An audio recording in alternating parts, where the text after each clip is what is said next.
আমাদের এই পৃথিবীতে তুমি চোখ বন্ধ করলে বুঝতে পারবে যে আসলে কি মানে কি দেখা যায়।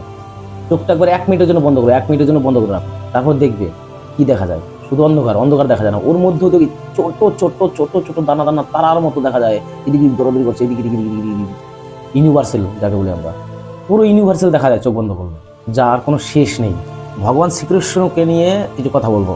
যারা ভগবানের ভক্ত, যারা ভগবানকে মানে আর যারা না মানে তারাও শুনতে পারো, কোনো প্রবলেম নেই, নো প্রবলেম। এই পৃথিবীতে যখন মানব জাতি পাঠায় ভগবান, তার আগেও চিন্তা ভাবনা করেছিল যে মানব জাতি পাঠাবো, ওর মাথায় বুদ্ধি আছে, হাত পা আছে, শরীর আছে, মন আছে, আত্মা আছে। ওগুলো যখন থাকবে, পৃথিবীতে যখন যাবে, তখন কিভাবে বাঁচবে সেটা দেখানোর জন্য নিজেও জন্ম নিয়েছিলেন। ভগবানের কখনো জন্ম হয় না, ভগবান প্রকট হয়। এটা যারা ভগবানকে মানে তারাই হয়তো বুঝতে পারে, যারা মানে না সেটা তারা বলতে পারে। যারা ভগবানকে মানে করে জানে যে ভগবানের কখনো জন্ম হয় না, ভগবানের প্রকট হয়। ভগবান মানুষ কিভাবে বাঁচবে, সেটা কোনো কাউকে কিভাবে বাঁচাবে সেটাও দেখানোর জন্য ভগবান জন্ম নিয়েছিল। তবু কারাগারে জন্ম নিয়েছিল, কারণ আছে কেন কারাগারে জন্ম নিয়েছিল। জন্ম হলো কারাগারে, বড় হলো যশোদার কাছে, নন্দরাজের কাছে। তারপরে কত যুদ্ধ, কত অপমান, কত কিছু সহ্য করার পরে লাস্টে কিন্তু সত্যেরই জয় হয়েছিল। আমরা যতই পুজো করি, পুজো করলে তো শুধু হবে না। পুজো কি করে করি আমরা? পুজো করলে হবে না, ভক্তি যতই থাক। ভক্তি কাকে বলে? ভক্তি মানে মন থেকে বিলীন হয়ে যাবে ভগবানের প্রতি।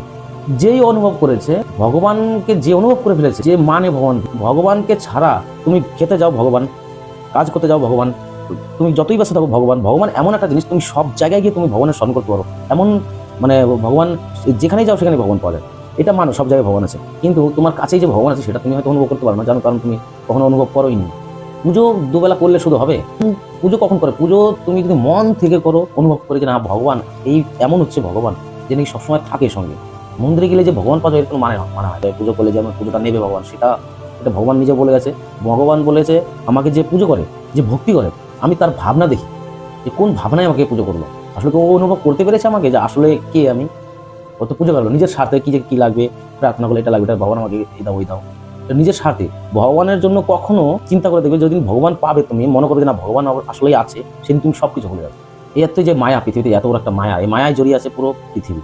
এই মায়ার জালে যতদিন পড়ে থাকবে, যেই পড়ে থাক মায়ার জালে, এই মায়ার জালে যে পড়েছে ভগবানকে কিছুক্ষণের জন্য হলেও ও ভুলে যায়। কারণ যে মায়া থেকে দূর সরে গেছে, মায়া রাখো, মায়া এতটা মায়া রাখো না যে ভগবানকে ভুলে যাবে, যে পাঠিয়েছে তাকেই ভুলে যাবে। এই বড় ভুল আমাদের। ভগবান হচ্ছে, ওর কোনো চেহারা হয় না। ওকে যে মনে করবে একবার, ভয়ও হারিয়ে যায় ওকে মনে করলে। ভয় কি জিনিস? ভয় কিচ্ছু না, ভগবানকে যদি অনুভব করতে পারো। আর ভগবানকে যদি তুমি অনুভব না করতে পারো, তোমার মনের মধ্যে ভয় থাকবে। ভগবান যার মধ্যে আছে তার মধ্যে কোনো ভয় ডর কিচ্ছু থাকে না। এটা কিন্তু বাস্তব। দুবেলা হরিনাম, দুবেলা কৃষ্ণের নাম, দুবেলা করো, দুবেলা থেকে যদি 4 বেলা করো বা 8 বেলা করো, ঠিক আছে করো, তুমি এটা তোমার স্বার্থে করো। ভগবানের জন্য একবার ভেবো যে